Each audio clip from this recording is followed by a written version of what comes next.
আসসালামু আলাইকুম রহমতুল্লাহ। আমি সেলিনা, আমার স্বামী হাবিবুর রহমান। তিনি প্রায় 2 বছরের কাছাকাছি মারা গিয়েছেন। আমি বর্তমানে মুক্তাগাছা আমার বাবার বাড়িতে অবস্থান করছি।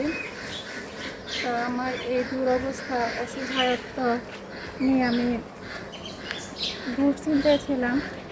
তখন একজনের মাধ্যমে আমি সাহেবের কাছে একটা আবেদন করি আর্থিক সহযোগিতার জন্য।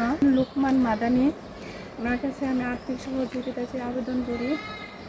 তো উনি আমার সমস্ত পর্যালোচনা শেষে আমার আবেদনটা আল্লাহর অশেষ রহমতে উনি আমাকে সহযোগিতার হাত বাড়িয়ে দেন।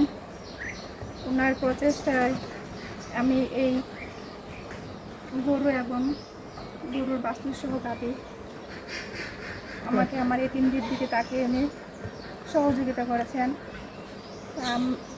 আল্লাহ তাআলা যেন শাইখকে এই নেক দান এবং নেক হায়াত আল্লাহ তাআলা আরও বাড়িয়ে দেয় এবং আমাদের মতন যারা অসহায় দারিদ্র মহিলা, বিধবা, এতিম, তাদেরকে যেন উনি আরও সহযোগিতা করতে পারেন।